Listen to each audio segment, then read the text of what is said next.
Our moderator for this session is Amanda LeFevre, Deputy Commissioner of the Kentucky Department for Environmental Protection. Good morning, everyone. Thank you for joining us. And I just want to add a couple more names to the folks that helped us out with this governor's conference. Important because they probably let you know about this. Robin Hartman and John Mura, part of our communications team, also worked with us very, very closely. So just want to add to that shout out this morning.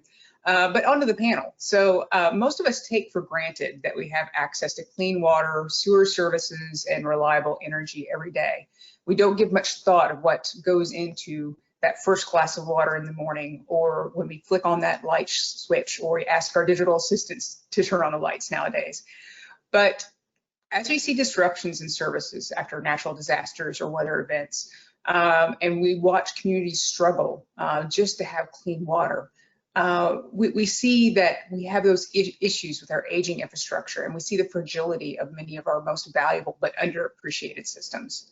So today's panel will really cover some of those issues surrounding our energy and water infrastructure, the resiliency of it, and the affordability of it.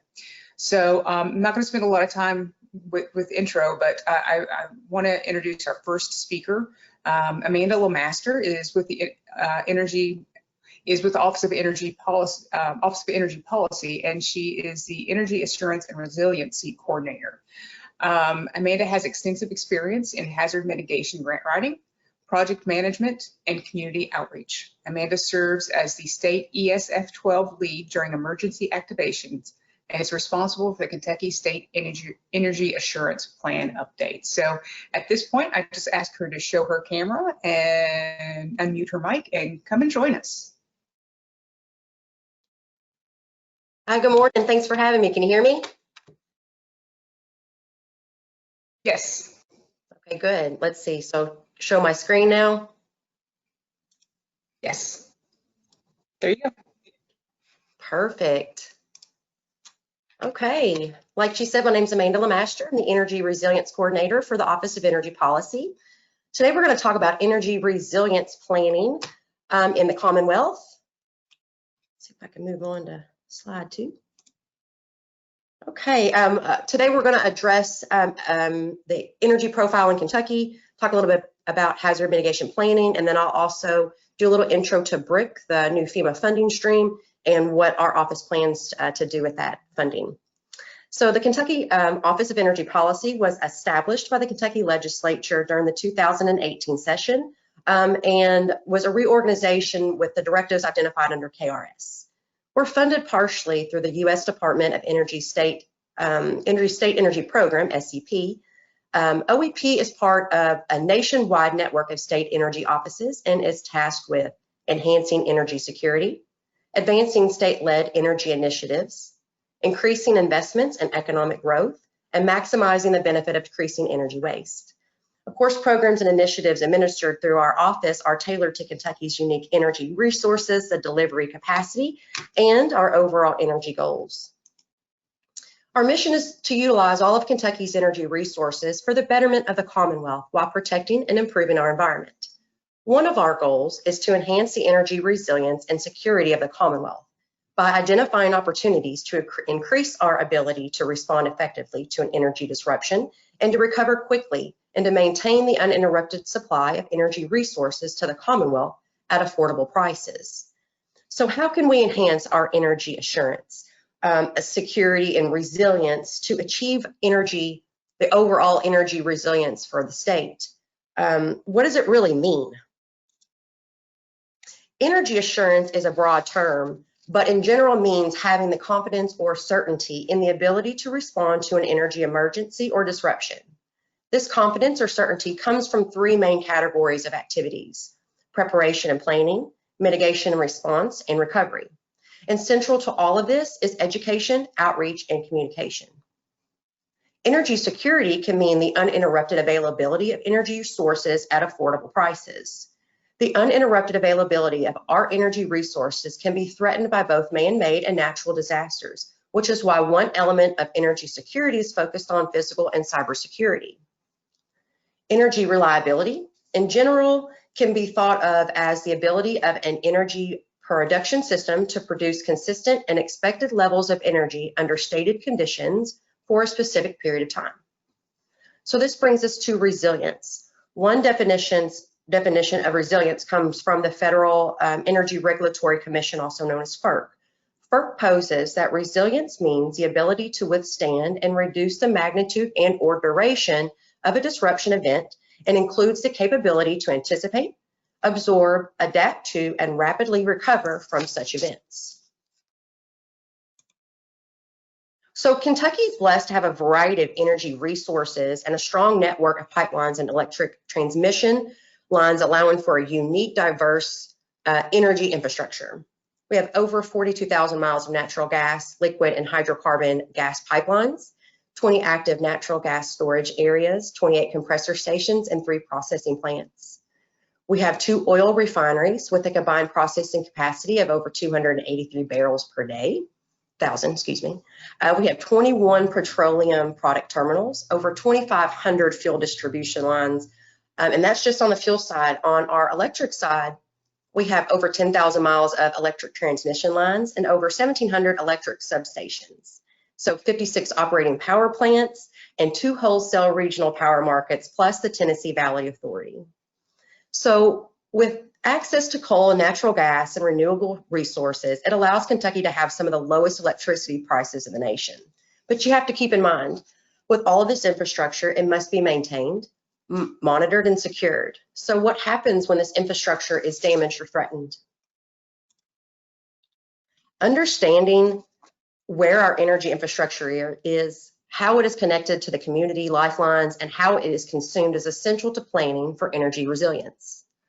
This diagram truly depicts how so many of our everyday lives are affected by whether we have power or if we don't. Look at the elements and how other sectors depend on energy, such as electricity is required from pumping fuel at gas stations to moving fuels into tanks at terminals. It is affected by electricity. Communication in your IT. We have SCADA communication, which is basically, it controls and monitors our water, our oil, and natural gas infrastructures. Electricity is essential, from pumping water through lift stations to electricity that runs water treatment operations. Same for natural gas. Needing electricity for compressors and storage and control systems, all the way to transportation sector, providing continuity of shipping and the transportation of our fuels. Energy affects our everyday world. How well are you prepared depends on how well you know the infrastructure, energy infrastructure in your community and in your state, and how it supports critical operations. How can we build on a more resilient grid? How can we build a more resilient grid? Do we have plans in place to mitigate energy emergencies? Do you know who's responsible for what during energy disruptions? So this brings me to hazard mitigation planning. Hazard mitigation planning is hazard mitigation is any action taken to reduce or eliminate future risk and damage to people and property from hazards. Mitigation planning is a prerequisite for funding eligibility. Hazard mitigation planning is a process of developing options and actions to enhance opportunities and reduce threats and damage to people and property. Hazard mitigation planning gives communities the opportunity to show that they have assessed the risk and provide innovative solutions to mitigate the hazards. So as we've examined Kentucky's enhanced state hazard mitigation plans along with the local multi-jurisdictional hazard mitigation plans, we have found that the traditional mitigation actions relating to energy, such as backup power supply, utility undergrounding, utility pole replacement, vegetation management, and flood proofing of critical infrastructures are cited in these plans and have been heavily utilized in the Commonwealth. But what about current day technologies and innovative advancements in hardening our grid? What about solutions such as distributed energy resources, microgrids, community enclaves, or resilience hubs? What about smart grid improvements, advancing our meter infrastructure, increased SCADA penetration, automatic switching of circuits, and circuit reconfiguration? There's also dual feeds into critical facilities and redundant systems. What about regional refueling centers or fuel diversification? This is important because a condition of receiving FEMA federal funding The specific mitigation action must be listed in your state and local plans as well as cited in your project application to be considered eligible for funding. So your state may list some of these advanced technologies in your plans, but we're not that far ahead of the curve in Kentucky. So we want to make sure that we can fit into FEMA strategic plan and show them that we've assessed our community lifeline interdependencies and that we really want to see more of energy resilience in our mitigation planning. So our office recognizes the importance of this planning. It's necessary to assess Kentucky's critical energy infrastructure and to work with stakeholders. We need to gather current energy data and develop a list of mitigation actions for energy emergencies. So how can we incorporate energy resilience into mitigation planning? Our office took this opportunity to work with the Department of Energy's State Energy Program Energy Assurance Initiatives. We started collecting data across the Commonwealth. We want to develop resources to assist communities with assessing their critical infrastructure and provide avenues of achieving energy resilience planning. So what I'm going to discuss next is a few of our energy assurance and security activities that our office is doing right now, all in the efforts of overall energy resilience planning. So we had the opportunity to work with the Energy Infrastructure Security Council, and we developed an energy assurance toolkit. It is a carefully designed set of processes and procedures for use at the local and regional level to accomplish an interlocking set of goals, all designed to assist in planning and response to changes and emergencies in the energy environment. It is specifically aligned with local requirements, resources, and local vulnerabilities. The data collection mechanism and processes are specifically designed to help identify local areas for resilient investments. The end product is then used to leverage opportunities between cross-sector partners, both government and private sector, to form a unified approach focused on achieving energy emergency and long-term resilience planning. This tool is a valuable resource for the communities to build upon existing plans and assess plans for future energy disruptions. We are also contracting with Bracken County to conduct a county and regional qualitative research and data collection relevant to energy mitigation and resiliency planning in 5 of the 120 counties.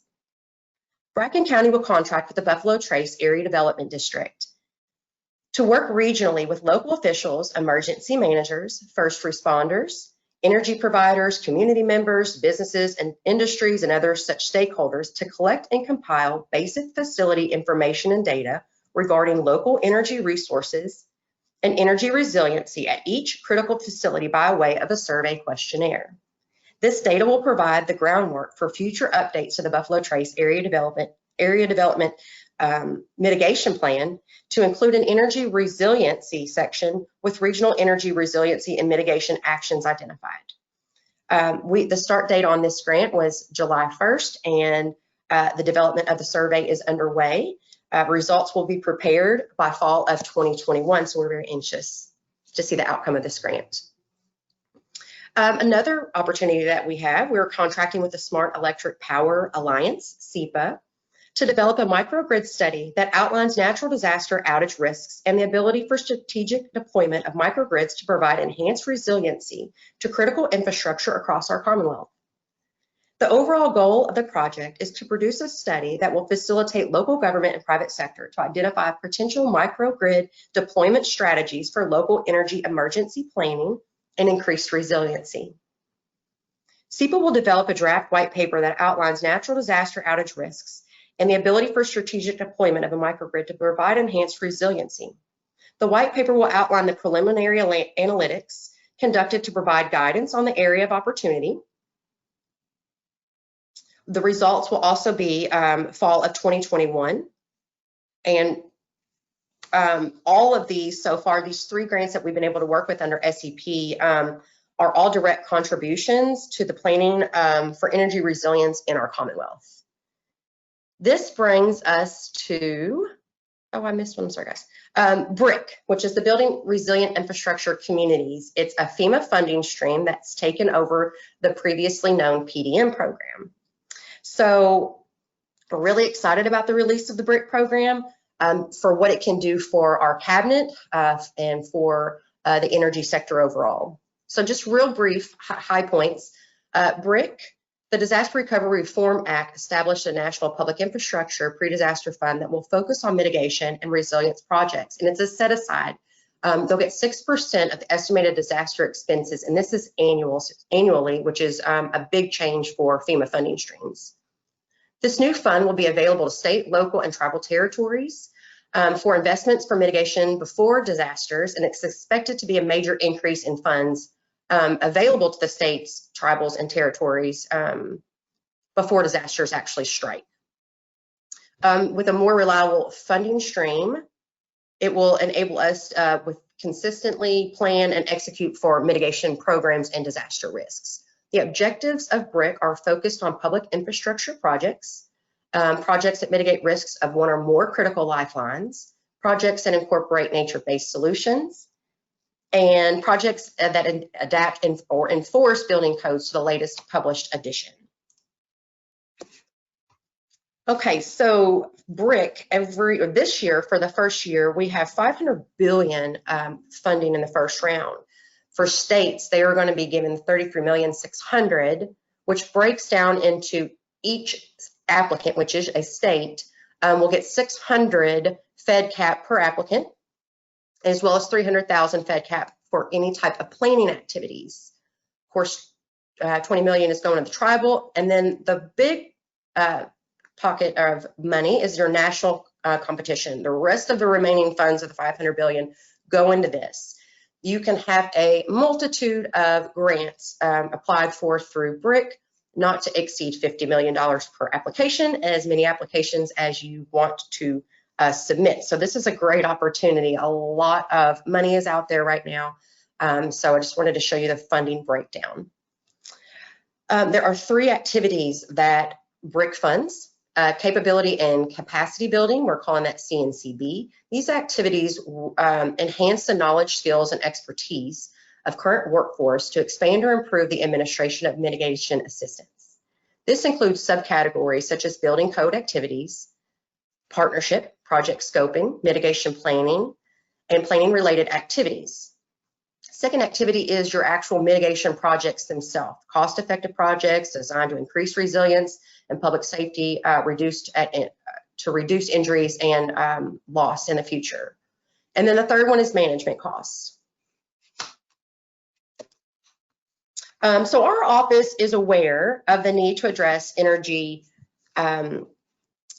address our energy infrastructure and invest in ways to mitigate our energy disruptions. We understand it starts with planning, and that planning starts local. We are fortunate to have existing relationships with Kentucky Emergency Management and our area development districts across the state. So we've reached out to start the discussion. Both state and local agreed with us that there is a need for a plan expansion, and then the brainstorming just began.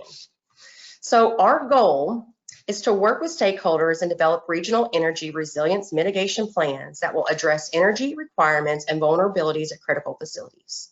It will assess the county critical energy infrastructure and work with stakeholders to gather current energy data and provide a vulnerability assessment through a planning process, and out of that will come a list of actions to mitigate energy emergencies. By doing this, it sets a framework for identifying vulnerable areas of our Commonwealth and the opportunity to plan and develop FEMA BRIC grant projects to enhance and secure our energy grid from natural and man-made hazards.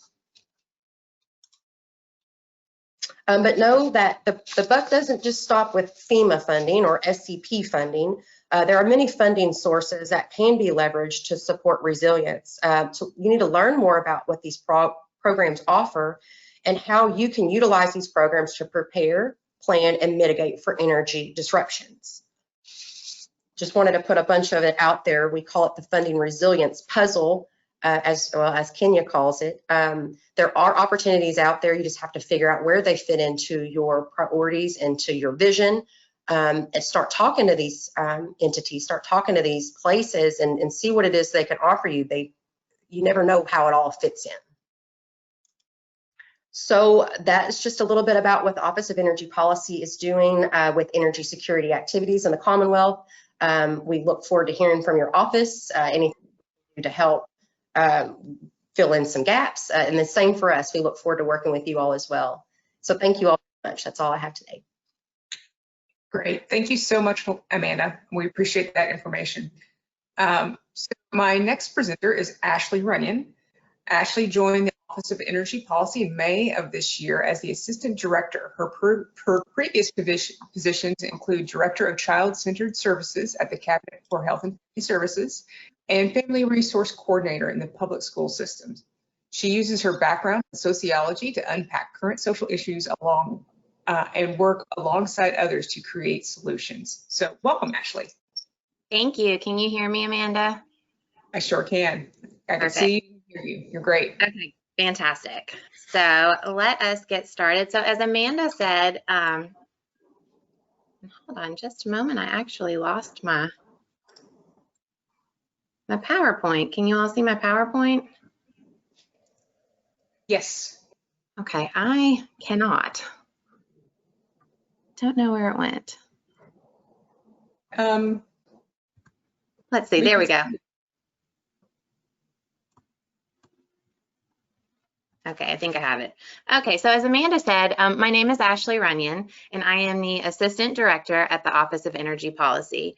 And so today I'm going to be presenting on the complexities of energy affordability.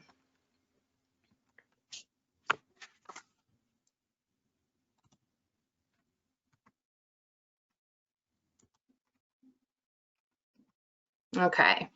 So since I'm here giving a presentation on energy affordability, one may presume that my background is in the hard sciences. And while I wish that was true and I had the intellectual gifts of my colleagues in the areas of chemistry, engineering, technology, and while the list goes on, my education and experience in my previous positions is studying social problems. I am grateful for this current opportunity to serve our state in the Office of Energy Policy, and I hope to help unravel the complexities of energy affordability and how it plays a significant role in the health, the well-being, learning, and overall outcomes of our state's children, families, and elderly populations. I look forward to working alongside our office and you to achieve solutions and healthy outcomes. So I'm learning that the topic of energy is incredibly vast and nothing is going to be as simple as one presentation. But with that said, I wanted us to walk away today with a clear goal of some key takeaways. First, why energy affordability is an important topic. Second, what is energy affordability? And third, what is our role, the Office of Energy Policy, and you? So let us dig in to why the topic of energy affordability is important here in Kentucky. First, we will look at some key data points to display the demographic of our state. Kentucky Youth Advocate's 2019 Kids Count Data Book shows us that 47% of children are living in low-income families and 22% are living in poverty. If we dive even deeper, 12% of Kentucky's children are living in deep poverty. So for a family of 4, that is a gross family income less than $13,500 per year.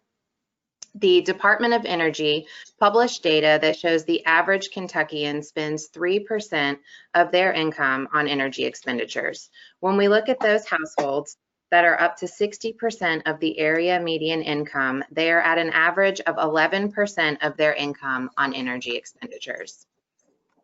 In 2019, Community Action Kentucky reports 176,339 applications approved for utility assistance and 6,838 energy efficient improvements made through weatherization program. Kentucky United Way 211 contact centers are currently reporting data in 3 of their regions. The Bluegrass region reports 21% of their calls are for utility assistance. The Metro region reports 18.2% of their calls are for energy, and the Southern region reports 30.1% of calls are for utility assistance. All 3 report higher numbers for utility assistance than food assistance. So these are numbers from 2019, and we know that these numbers will be exponentially larger for the 2020 year. The facts are really heavy, and they are specific to our state, our children, our families, and our elderly Kentuckians. And additionally, that data was collected prior to COVID. So this slide particularly is my personal favorite. It is actually in my comfort zone. It is when the light bulb went off for me, the vital importance of the topic of energy affordability. So what you are looking at is Maslow's hierarchy of needs. It is a well-respected motivational theory in psychology comprising of a 5-tier model of human needs. Needs lower on this pyramid must be satisfied before individuals can attend to needs higher up. As you can see, the lowest tier is physiological needs. 2 of the examples on this tier relate to energy. One is straightforward, it is warmth. So if a person is unable to stay warm, they will be unable to do anything else, as their sole being will focus on getting that need filled. The other is rest. Temperature and air quality are both factors that contribute to the ability for a person to get quality rest or even rest at all. Both temperature and air quality can both be greatly affected by the energy coming into and going out of a dwelling. So the ideal is for every human to reach the top tier, which is self-actualization. This is where a person is able to reach their full potential and achieve their dreams. But it is a journey to get there, and it starts with the foundation. Only once that is achieved, a person can move on to securing their safety needs, develop secure relationships, and feel and experience love. This allows a person to feel a good self-esteem. Fulfilling these tiers results in stable and stronger families, people who are able to go out into the workforce, thrive, and eventually reach to greater heights. Throughout our lives, we can bounce up and down these tiers, but it is imperative that we keep the bottom 2 layers always fulfilled. So this next slide is on social determinants of health, which many of us have heard here recently. And social determinants of health are actually conditions in which people are born, grow, live, work, and age. They include factors like socioeconomic status, education, neighborhood, physical environment, and social support networks, as well as access to health care. Addressing social determinants of health is important for improving health and reducing health disparities because they are directly tied to health outcomes. While the slide you are looking at does not specifically state energy affordability, you can easily see how it could fall inside several of the 6 categories. Economic stability being the most obvious, because utility bills in some homes can be one of the highest expenses. Energy can contribute to a positive or negative physical environment. High energy burden can contribute to hunger if a person is choosing between keeping the lights on and food. The purpose of this slide and the one before is to shed a light on the overall impact that energy affordability can have on a person's health, well-being, and ability to thrive. So many of Kentucky's children are currently still schooling at home. This is a very real issue in today's world. We previously discussed the number of children living in low-income families in our state. Keep that in the back of your mind as we discuss how schooling at home can affect these kiddos in regards to energy and quality of it in their dwellings. In the state of Kentucky, children average 1,204 hours in the school building each year. If they attend after-school care, that is an additional 445 hours. These hours do not include breaks such as fall break, winter break, summer break, and the list goes on. What that means is many children average 30% of their waking hours a year inside of a school building. This physical building itself hopefully is offering a consistent temperature control, sufficient air quality, and lighting, allowing for a healthy and comfortable environment for 30% of a school child's waking hours. So when I talked with school counselor Emily Kuhn from Shelby County, she stated that when you take all attributes of a physical environment, the lighting, the acoustics, size, temperature, safety, access to technology, and you put them together, they have a profound effect on the way in which students are able to learn. A positive physical environment adds to the educational experience, while a negative one can prohibit it. This statement is also confirmed through research. When deprived of natural light, studies have shown that children's melatonin cycles are disrupted, thus likely having an impact on their alertness during school. Teachers report higher levels of comfort in their classrooms when they have access to thermal controls like thermostats or operable windows. According to researchers at Lawrence Berkeley National Laboratories, when ventilation rates are at or below minimum standards, an associated decrease of 5 to 10% occurs in certain aspects of student performance. So this information is vital when looking at disparities in learning, as children are schooling in vastly different environments while in the home setting. So energy affordability is important, and it's incredibly important that we're talking about it. So how do we define energy affordability? Well, energy affordability can be thought of as the quality of our energy systems where the cost and needs of the systems are balanced with the ability of users to pay. Depending upon who you are, what group you are affiliated with, it's going to change the lens through which you look at the concept of energy affordability. So I decided to break down a few things that I have learned that all play a role in this topic. First, let's look at cost effectiveness. It is a measure of the investment in the energy system or program compared to the outcomes it generates. So basically, this is when we're looking at affordability through the straightforward lens of cost.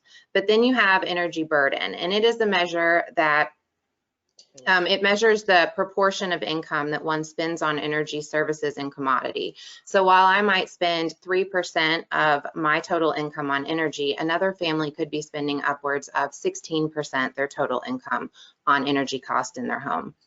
Next, we'll look at energy insecurity. So prior to my work in this area, I assumed that was only from the loss of power due to weather-related disasters, sort of what Amanda LeMaster was referring to in her presentation. But what I did not used to consider is the inability to pay the bills is also a factor in interrupted service, for some resulting in energy insecurity. Some other key factors we're going to talk about further on the next slides are weatherization, mechanics or systems, home repair or disrepair, and renewables. All of these play a huge and often overlooked role in the ability for one to afford energy. But next, I wanted to show you a visual representation of different ways in which you could look at energy affordability. So to the left of the screen is a snapshot taken off of the Energy Information Administration website. This bar graph is meant to visualize energy cost in comparison to the rest of the United States. So as you can see, our state comes in well below the national average in most categories, with the exception of residential gas. So this could absolutely lead one to believe that Kentuckians do not have an energy affordability barrier to overcome. However, when you look to the right, the viewpoint could quickly shift. I took this map from the Low Income Energy Affordability Data Tool. An entire presentation could actually be used given this tool, and we will soon have one up on our website.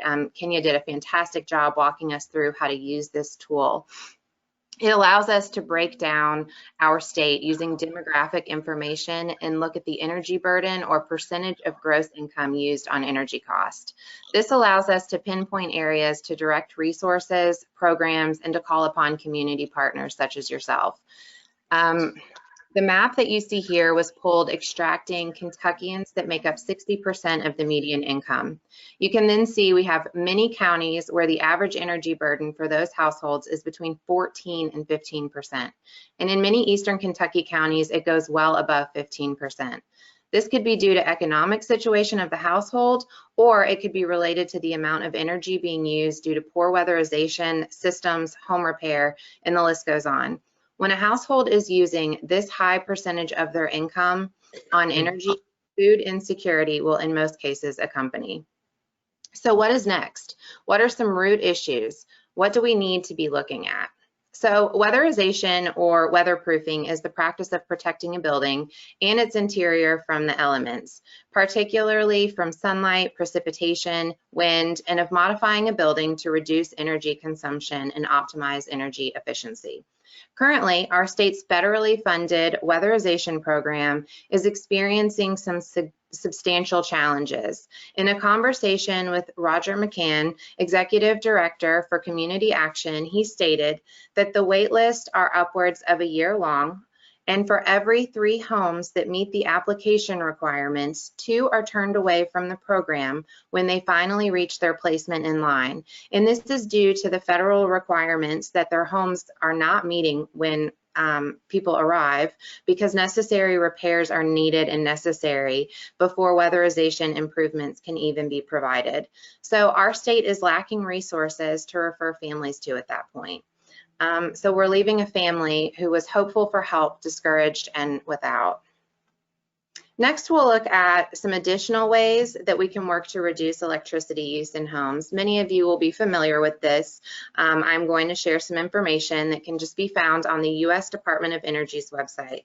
So purchasing energy efficient products such as appliances and electronics and operating them efficiently. Using advanced power strips to reduce vampire loads so that electricity is not wasted when electronics are not in use. Lighting, purchasing energy efficient products, operating them efficiently, and incorporating more daylight into the home and using energy efficient windows and skylights. Purchasing energy efficient cooling and heating systems and operating them efficiently. Additionally, incorporating passive solar designs into the home, which can include using energy efficient windows.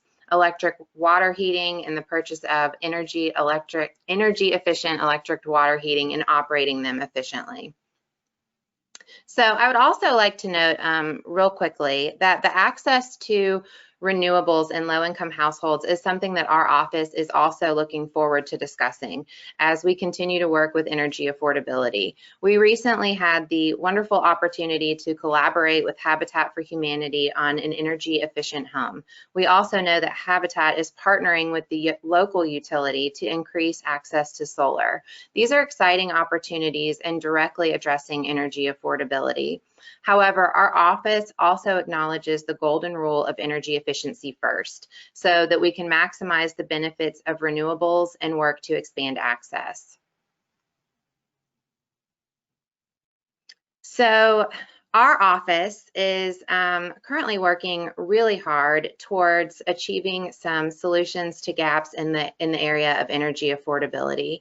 And some things that our office is able to provide is policy and technical assistance to the Commonwealth and leadership on energy issues. Administering grant programs across the Commonwealth to support the state's energy goals. Monitor, track, and analyze energy data and policies nationwide and in Kentucky to proactively identify trends, opportunities, and potential issues affecting Kentucky's energy sector. And increasing energy literacy by proactively leveraging communication pathways and a variety of stakeholders to deliver relevant and reliable energy information across the Commonwealth. So what can you do? To continue unpack and tackle the complex issue of energy affordability, it is going to take everyone coming to the table. I hope that this presentation will initiate conversations within your workplace, conversations at home, and with your friends. The Office of Energy Policy hopes to be on this journey with you, seeking continued solutions and partnerships that we can engage through workshops, trainings, potential grant partnerships, access to resources, and the list goes on. Our office is really excited about the future. We look forward to engaging in new partnerships as we know that this issue cannot be solved working in silos. It crosses over into so many other sectors and the outcomes within those, whether that be education, health, food insecurity, economic security. So thank you for your time today. The next slide is a few places to start in continuing to engage in the topic of energy affordability. You will also see my email at the end of this presentation, and please feel free to reach out at any time. We look forward to doing work together. All right. Thank you so much, Ashley. That's great stuff. And frankly, as a social science major, I was excited to see Maslow's hierarchy of needs. Oh, thank you. All right, so our next speaker, Mary Varson Cromer. Mary joined the Appalachian Citizens Law Center staff in October 2008 to expand ACLC's community-based environmental law work. Mary represents individuals in Southwest Virginia and Eastern Kentucky on a variety of environmental justice issues related to the legacy costs of coal mining, including landowners' rights issues, toxic waste disposal, and safe drinking water. And right now, Mary's doing a lot of work in Martin County, a very, very complex issue, that, of course, the cabinet's involved in. So we appreciate her taking time today to educate us a little bit. So thanks so much, Mary. Great, thanks. Hi, Amanda. Can you hear me okay? Yes, absolutely. Okay, wonderful. And is my slide showing? You're golden. Great. Hi, yeah, I'm Mary Cromer. I am Deputy Director of Appalachian Citizens Law Center. First, I want to thank Secretary Goodman and Governor Beshear for the opportunity to be part of this panel. I'm here to talk about water affordability issues in Kentucky. And because access to clean, safe, affordable drinking water is a fundamental and basic human right, water affordability is a core environmental justice issue. I was asked to be on this panel because of my work with the Martin County Concerned Citizens. Just a moment, let me figure out how to advance my slides. There we go. In this presentation, I'm going to tell a condensed version of what's been going on with the Martin County Water District in the past couple of years, and I'm going to focus on the district's recent rate case and our work to highlight the unaffordability of water for many in the county and our attempts to try to bring that issue into the rate case. I'll talk about the PSC's efforts through that case to ensure that the district's problems are resolved without overly burdening the citizens with increased rates. And then I'll give an update about where the district currently stands and what we anticipate going forward. But I don't want to just talk about Martin County. There are too many similarly troubled water districts in Kentucky. And based on several indicators of water system functionality, those really troubled districts are clustered largely in eastern Kentucky.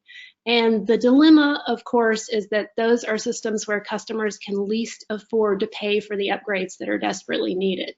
So what's to be done? Money is needed to fix these dilapidated water systems, and that money has to be spent wisely. There's no easy fix. Increased federal funding and increased planning and oversight is needed, and we need oversight of how that money is spent. There's several other measures that we believe could help address this dilemma. The first is to provide funding for customer assistance for water and sewer utility customers.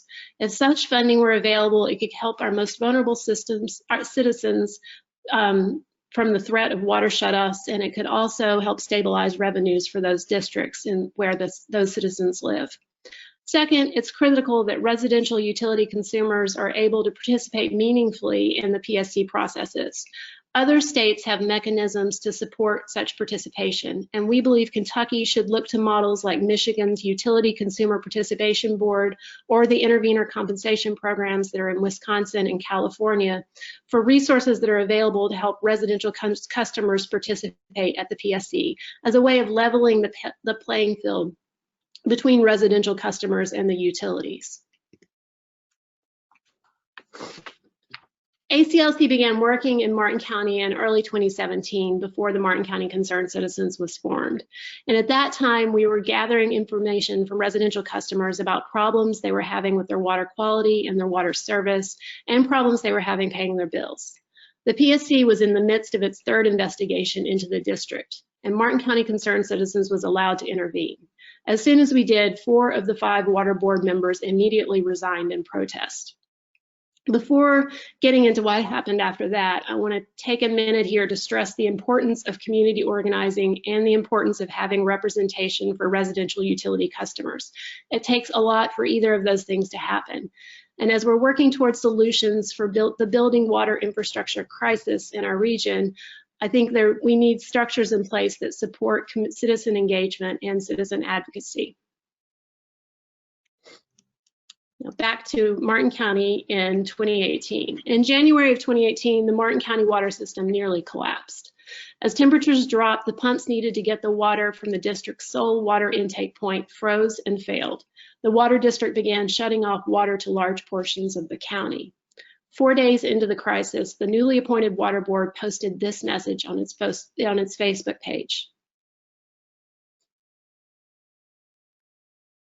The problem essentially was that they did not have the approximately $15,000 needed to get the pump out of the shop where it was being repaired.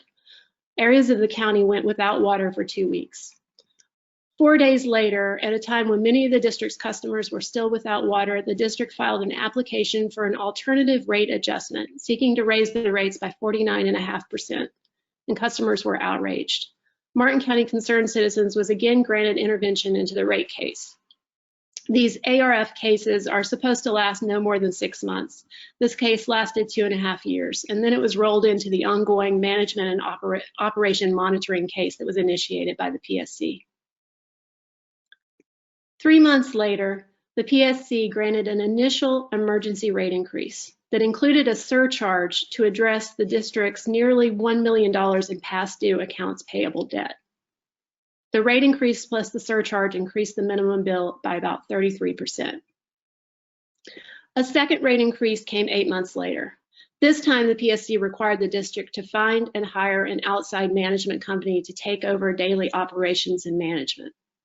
The management company was to be paid from an additional $3.16 surcharge that was to be added when the management company was hired. We were immediately concerned that there was no way that the district could afford to pay an outside management company. We anticipated a rate increase significantly higher than the 41.5% that had already been granted.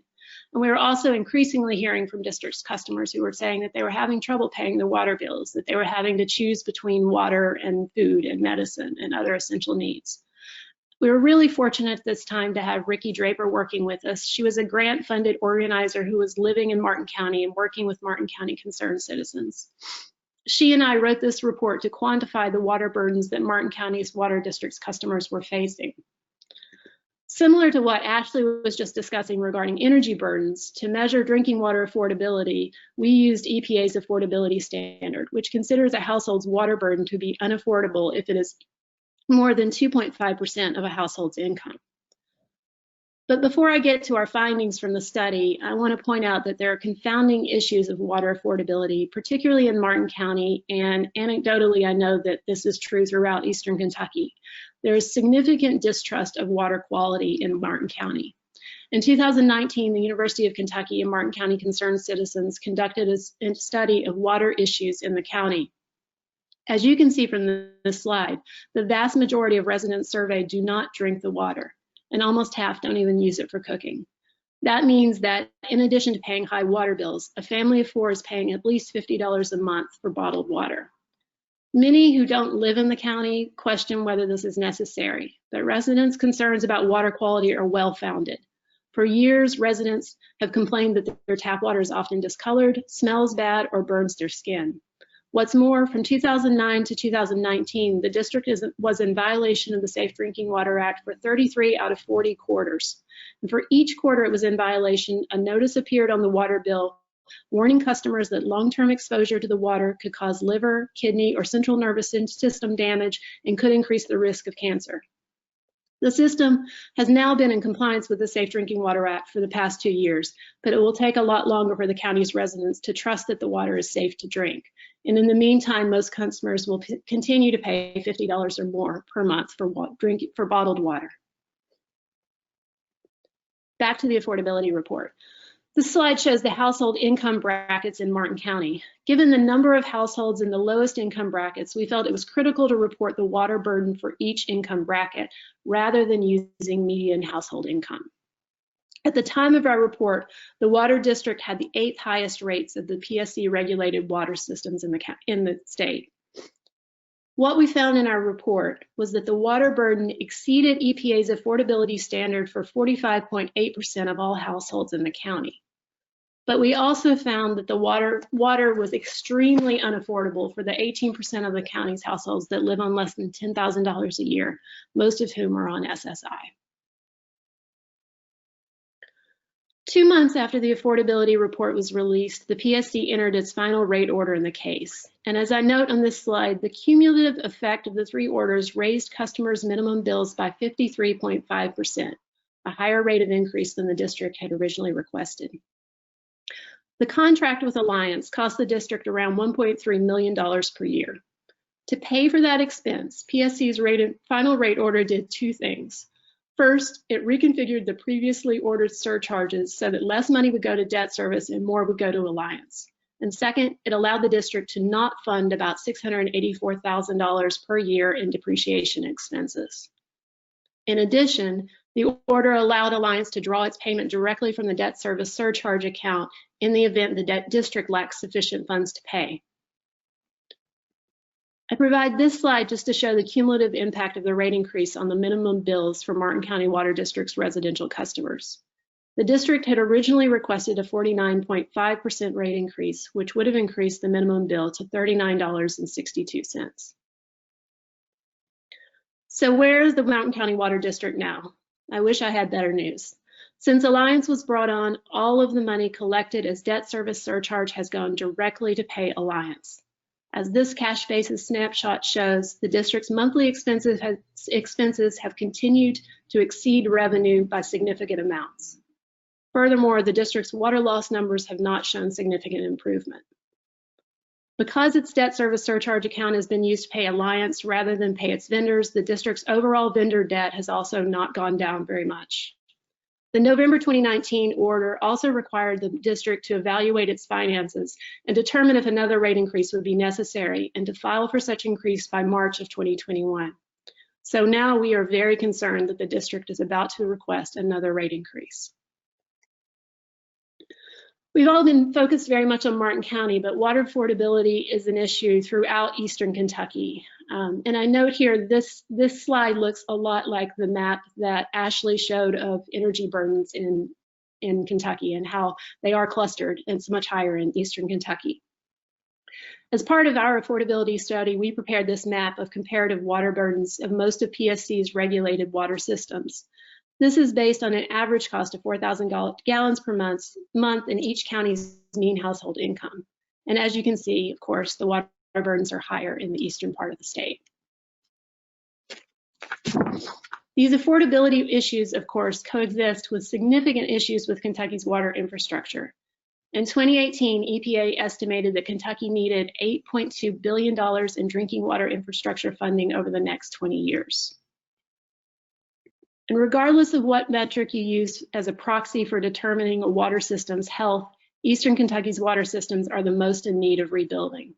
This map shows the 13 worst performing water districts as determined by the PSC based on water loss. As the PSC stated in its report concluding its investigation into water loss, if this is not addressed now, the problems discussed herein will continue to mount along with the cost of remediation. Costs that are already well beyond what the customer bases of these rural water utilities can bear. This map similarly shows counties with the highest number of boil water advisories for the first 7 months in 2019, again clustered in Eastern Kentucky. And finally, this map shows that the 10 water systems that had the most disinfection byproducts violations from 2009 to 2019. This is the period during which Martin County was in violation 33 out of 40 quarters. Each quarter of violation means that customers receive notice that long-term exposure to the water could cause significant health consequences. In this map, I've also shaded the affected county by its poverty rate, just to show that the high percentage of the populations in these counties live below the federal poverty level. What I hope is obvious from these last 3 slides and the maps is that there are significant issues with water infrastructure, particularly in Eastern Kentucky. And in addition, these are areas of the state where customers can least afford the increased rates that would be required to fix these problems. The PSC recognizes this issue. On September 21st, it lifted its moratorium on utility shutoffs, but in doing so, the PSC pleaded with lawmakers for customer assistance programs, particularly for water and sewer utilities. The PSC order, along with its plea for assistance, was sent to the Kentucky congressional delegation, as well as to Governor Beshear. Customer assistance, if designed properly, could not only help customers pay in need, but could also stabilize revenues for the districts, the struggling districts where those customers are. And finally, another big help we need is to provide support and assistance for communities dealing with unaffordable and poor utility services. We urge Kentucky to look at models in other states that provide assistance for residential utility customers. Several states have models that we believe warrant further study. In particular, Michigan's Utility Consumer Participation Board gives grants to applicants that represent states' residential utility customers. Funding is generated through an annual assessment on utility companies. Wisconsin and California have intervener compensation programs that compensate interveners for allowable fees and costs associated with participation in utility cases. Fees and costs include attorney's fees and expert witness expenses. Again, I want to thank the Cabinet for this opportunity to discuss these issues. We're really grateful for the energy that this administration is putting into ensuring that Martin Countyans in particular have safe and affordable water. And I look forward to continuing the dialogue about how to address water affordability and water infrastructure needs throughout Kentucky. Thank you. Thank you so much, Mary. That's fantastic information and a lot to think about, as we move forward and continue to have those conversations with you. So we appreciate your efforts just as much. So our last speaker in this panel is Tom FitzGerald. He's the director of the Kentucky Resources Council. He's been that since 1984. KRC is a nonprofit environmental advocacy organization providing free legal, strategic, and policy assistance to individuals, organizations, and communities concerning environmental quality, resource extraction, energy, and utility issues. So I'll invite Tom to share his camera and unmute his mic.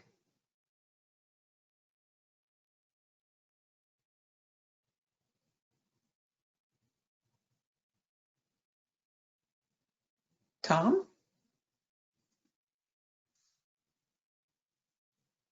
All right, Tom, if you're having issues, let's see if we can cue you.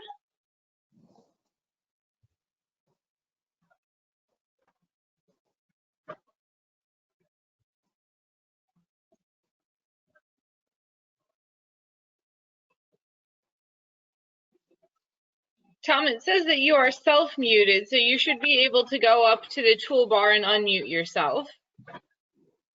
The toolbar. There we go. Now we can hear you. Can you hear me now? Can you see me? We cannot see you. Okay, that may be merciful, actually. How does one go about being seen here? It's you should have a little green button where the mic is, and right under there is a camera button. So just click that. I see no little green. Okay. Well, I tell you what. Let's just go ahead with the. Yes, okay. I'm on a phone. Oh, okay. That's fine. We can we can work with that. All righty. Well, hi, and thank you for having me here. This has been a fascinating conversation. I was asked by Kenya, who I'll blame for anything that you don't like about what I'm going to say, to address issues regarding security with water and energy in the Commonwealth. If I were to summarize the challenges that are facing Kentucky regarding water security and energy security in a couple of sentences, it would be that the costs of water quality, water supply, and wastewater infrastructure maintenance have been too long deferred, and the bill is come due.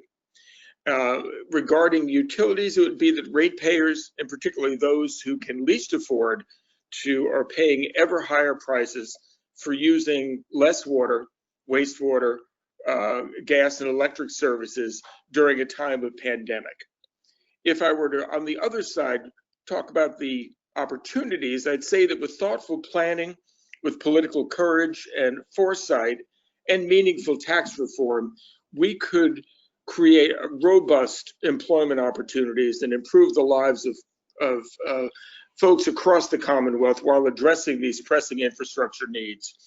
And that with reinfusion of the concepts of affordability and fairness in our concept of what is fair, just, and reasonable with respect to utility rates, and with a rethinking of rate design, we can better align the interests of utilities with those of the ratepayers in matters such as affordability, climate accounting, and energy conservation. In looking at the issues regarding water security, we have numerous challenges that are facing us now and will continue to face us. Among the foremost are issues relating to our aging water and wastewater infrastructure and the lack of mechanisms for funding needed improvements, issues of drinking water quality, reliability, and as at least two of the other panelists have discussed, affordability, and then defining the optimal roles of municipal regulated water and wastewater utilities, including addressing the tensions between municipal and for-profit water utilities. The American Society of Civil Engineers has for many years issued a report card for each state on their infrastructure. Kentucky's grades, as you might expect, generally fall in the category of C+ to D+, from mediocre to poor. In the drinking water category, we received a C+.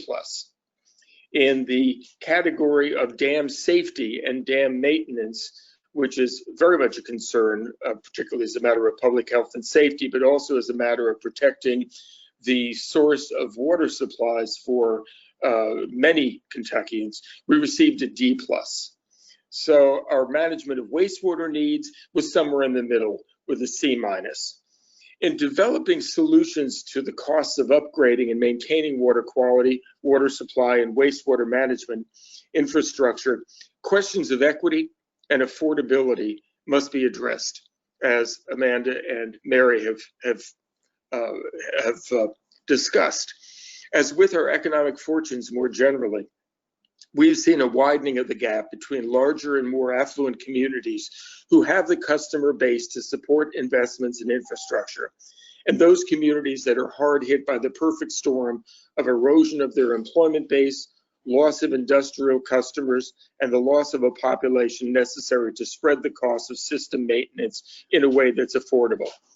While better training, access to capital, and appropriate regionalization of systems can be of benefit, privatization brings with it a number of issues that require appropriate scrutiny, both for the value of customers of the acquired systems and customers of the existing systems who may be called on to fund the acquisition and the upgrading of new systems that are brought into the mix. There are a number of solutions that are part of a comprehensive package of reform that is necessary on infrastructure. And with the limited time that we have, I'm not going to spend time going through each of them, but I do have a written presentation that I will be making available. And Amanda, hopefully we can get it up on the website, and those who have registered for the seminar will be able to access that. I would mention that even though I'm late getting my written presentation to you all, I was here on time, which for me is no small feat. So there will be affidavits for everyone to sign indicating that I actually did sign in by 8:45 this morning. With regard to energy security issues, a significant concern is that of the misalignment between the interests of consumers, particularly of low-income and fixed-income consumers who are interested in controlling their energy costs, and the interest of utilities in recovering fixed costs, and for-profit utilities, recovery of costs plus a rate of return for investors that really is otherwise unprecedented in the marketplace, that the utility regulation is theoretically intended to replicate. One of the former commissioners in his inaugural rate case remarked, and I thought it was refreshing, he wondered where else in the marketplace is an almost assured return on investment rewarded with 9 or 10% return. Yet that is typically what utilities are getting, the for-profit utilities are getting in their rate cases. At a time of ample to some, including myself, would say excess of non-economic fossil fuel fired capacity, it's becoming, that is becoming increasingly costly relative to power purchases or to declining costs of renewables. The interests of electric utilities are more and more in direct opposition to those of customers who are seeking to better control costs by conservation, by using distributed generation, values that utilities once were subsidized to advance, particularly conservation. The utilities campaign against rooftop solar with the expenditure of utility resources far beyond any theoretical rate impact that rooftop solar has on non-participating customers is either an aberration or potentially represents the beginning of a far more fundamental campaign by utilities to disaggregate costs within a customer class and to shift the opportunity to recover costs and a rate of return from the class of customers through better management and planning to an effort to single out ratepayers within a class who have responded to past signals and have attempted to reduce usage through investments, for example, in efficiency. As the utilities struggle to market and deploy uneconomic coal-fired resources, the temptation to isolate and punish effectively those who use less energy becomes more irresistible. If we're going to go down that path of disaggregating costs of service within a class of customers, how do we respond to imposition of costs on more vulnerable ratepayers that are disproportionate to their actual costs of service? Do we exempt renters from paying for DSM or energy efficiency measures because they don't benefit? Do we single out customers who have installed energy efficient windows, doors, or HVAC systems because they're paying a lower amount of the costs embedded in their volumetric rates?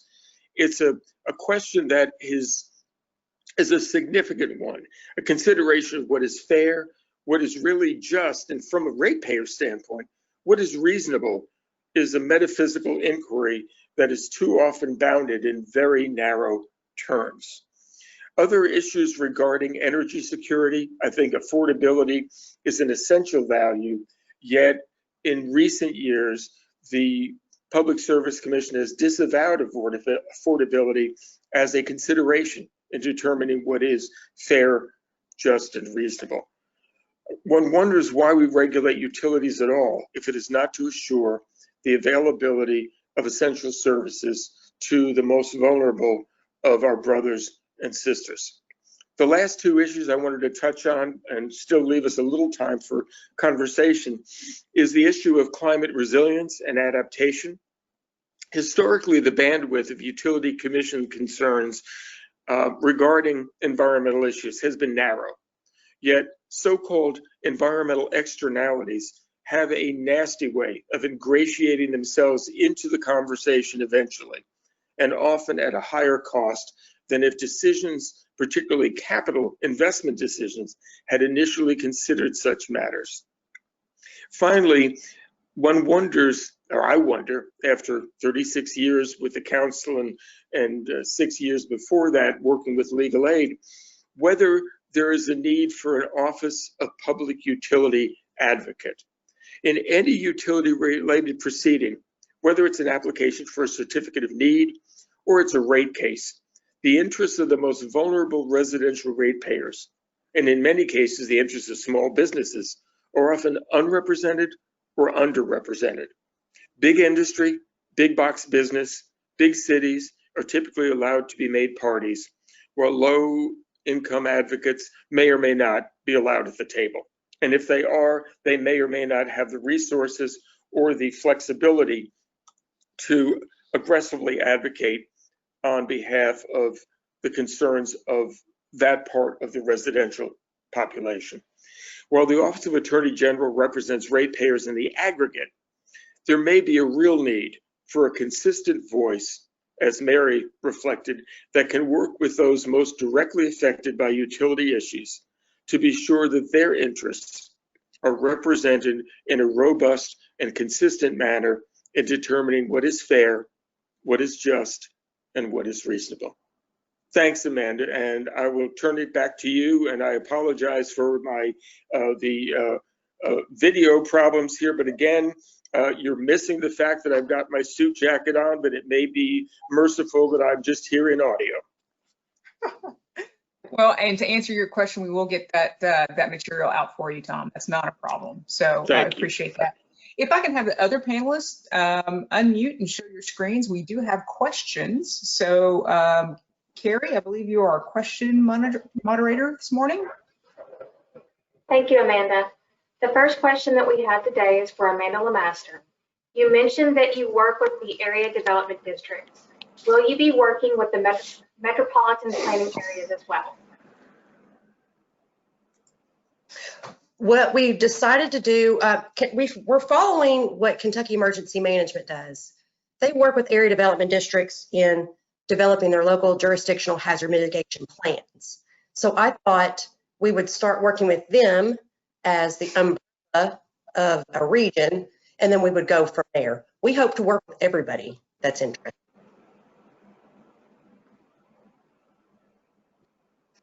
Great. The next question we have is for Ms. Runyon. Can you please further explain the renewables program with energy assistance? I think there's some clarification that's being asked on that.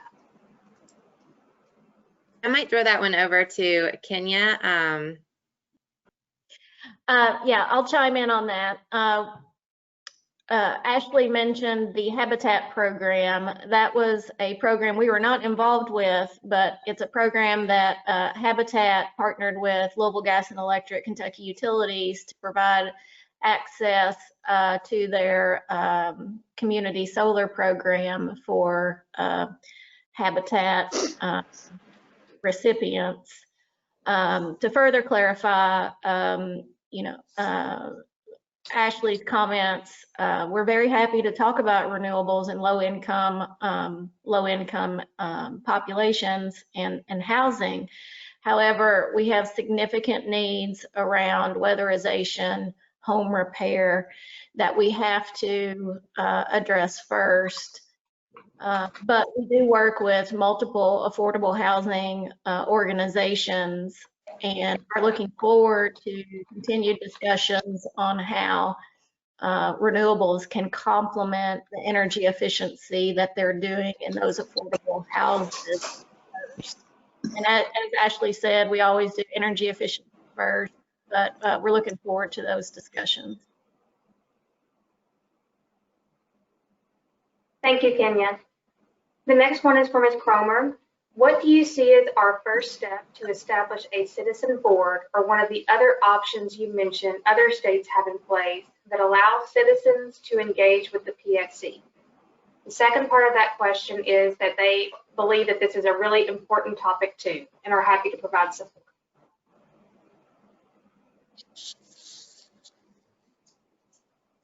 I believe you're muted, Mary.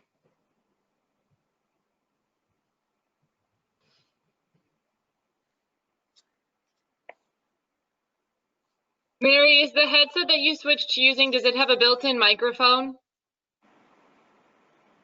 If it is not a wireless microphone, you may have to sync it to the computer. Can you hear me now? There you go, you figured it out. Great. So the question was about the either intervenor compensation program or the citizen participation boards.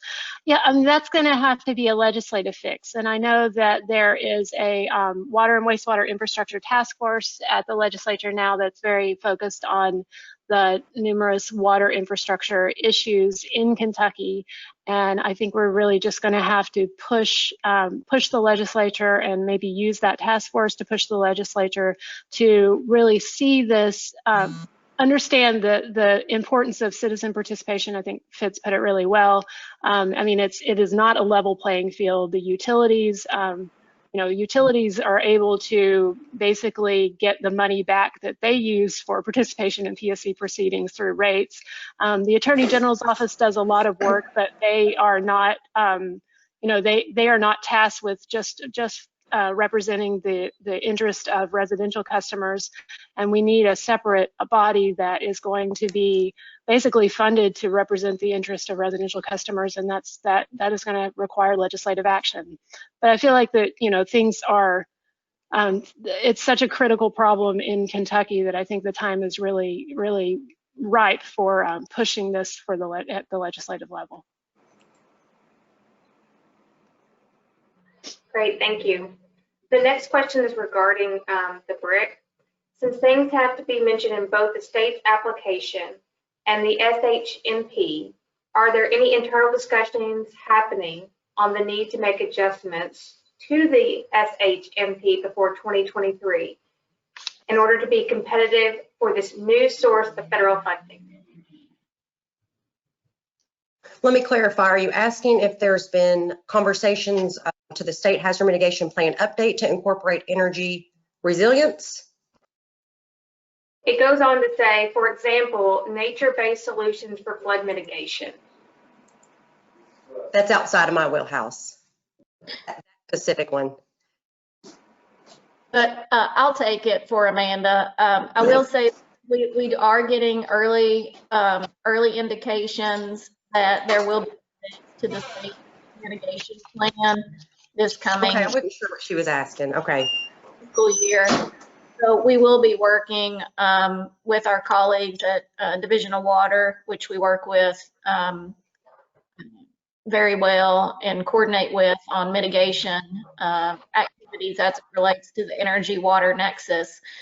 And we'll be working with the state hazard mitigation plan update as best we can to make sure we are incorporating energy resilience as well.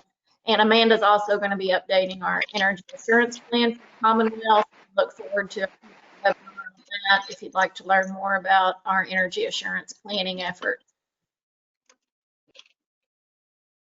Thank you, Kenya and Amanda. Amanda LeFevre, I believe we're right at 10 o'clock. We do have a few more questions, but we can definitely send those out to all of the presenters today for follow-up so that we can make sure they get addressed. Okay, I mean, we can ask maybe one more and then roll to a break. How about that? Sounds good. Let me see. There is a question regarding utility restriction on rooftop solar and any potential impact that we have identified regarding this on the citizens' affordability. So I'll take that one. Rooftop solar is an issue that we're monitoring as a policy issue. We work collaboratively with the Public Service Commission on these broad policy issues. We're looking at a variety of issues at rooftop solar, one of them being how it does contribute to energy savings, any pending rate design compensation changes that might be occurring in the future. But also there's a new opportunity with the recent, I believe it's FERC Order 2222 on aggregating DERs and into the wholesale market.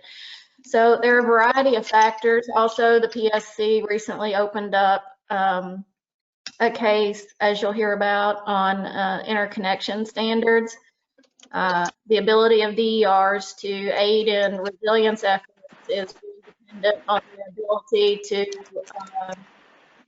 supply that resource during outages and how we use those during outages. So, there are a lot of technology improvements being made that allow DERs to respond during a power outage. So there are a variety of factors relating to affordability and resilience that we're monitoring right now. It's just we're trying to figure out how, when all those factors come together, what does it mean for DERs in the Commonwealth?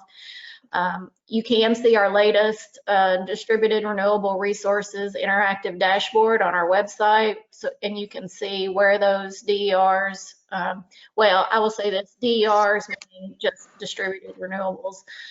DERs encompass a whole host of other technologies other than just rooftop solar. But you can check out where our distributed renewables are on our website. We have an interactive dashboard by utility, by county, and we just released that a few weeks ago. Yeah, if I could add one thing, Amanda, and I think this is actually on the Energy Policy website, but the Resources Council released a model ordinance on siting utility scale solar arrays, because that's becoming quite an issue in the Commonwealth for a number of reasons. And there's some conflict that has been developing between citizens and developers of solar arrays. So we have a model ordinance out there trying to hit the sweet spot between encouraging solar and protecting other land uses and protecting high quality farmland in particular. Also, folks may be interested in knowing that the first case that could result in a change in the valuation of net metered energy that is fed into the grid is pending before the Public Service Commission. It's the Kentucky Power case. There's a lot of testimony that's there that people may find of interest. There was also an administrative case that the commission opened up earlier on how to address and how to value solar. So there's resources there that are available to folks who want to take a deep dive into them.